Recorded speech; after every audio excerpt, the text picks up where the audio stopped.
from music and Confederate Railroad, but now he seems to be known as Frosty from Stand On It. And I'm delighted with that. I'm delighted with that. If you have your hat on, take it off, but I want you to listen to something here. We're going to do together, not the national anthem, our national anthem. Our national anthem is something that is not just a song that is sung before a sporting event, especially now. Especially now. The national anthem is actually a question. So I want you to consider the words, and I'll bet no matter how old you are, I'll bet you have never considered the words to the national anthem.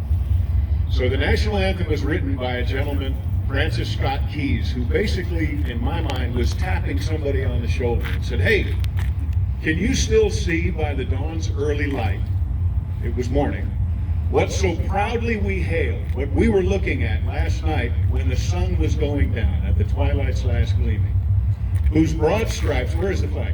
"Whose broad stripes and bright stars through the perilous fight, or," which means over the ramparts we watched."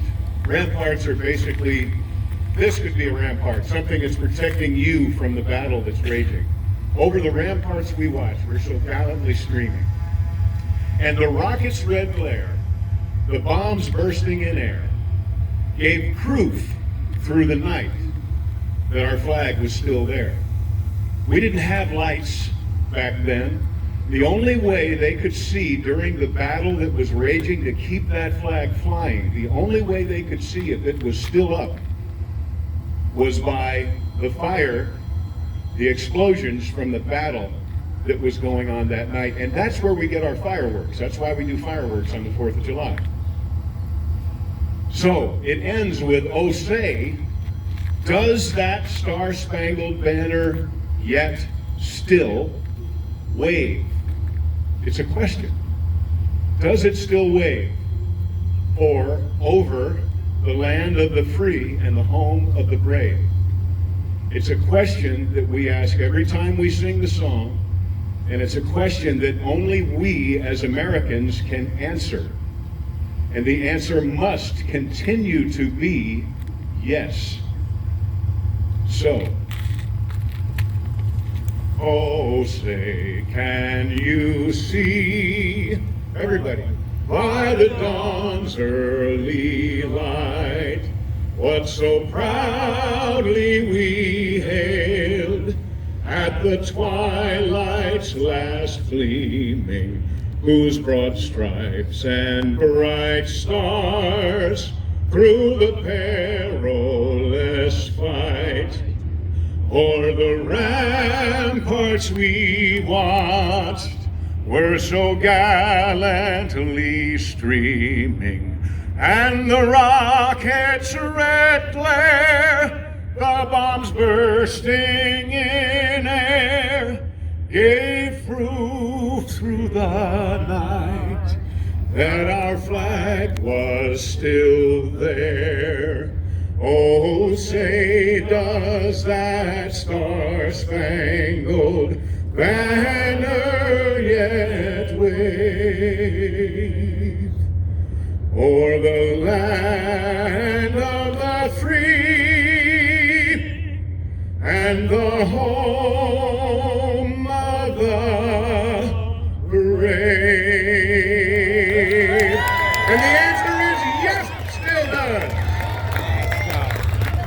Ladies and gentlemen, please still remain standing, because we have something that I used to do when I was in school every morning, and it's called the Pledge of Allegiance. And you're going to do that, sir? Yes, sir.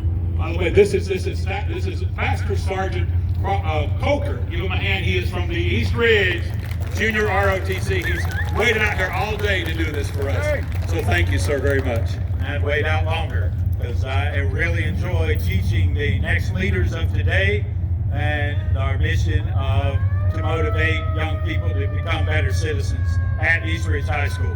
So every morning we turn to the flag, we put our hand over our heart. I pledge allegiance to the flag of the United States of America and to the republic for which it stands, one nation, under God, indivisible, with liberty and justice for all. you. Give a hand. Master Sergeant Coker. Thank you, ladies and gentlemen. All right, we're gonna take some laps. You want to see John take some laps in the General League? What? You want to see him take some laps in the... Look at that. There he is. How many of you are old enough to remember Dukes of Hazzard? Come on. Oh! Yeah, I hear those yeehaws out there. I was 16 years old when that tire came on. I was the perfect age. I had just gotten my 64 Chevy Impala Super Sport, which was a piece of junk, but that doesn't matter. But anyway, I had just gotten it, and I tell you what, I love to do this. I had one of these days, I hope I can get him back. He's got a great story about how he got on the show. He's got a great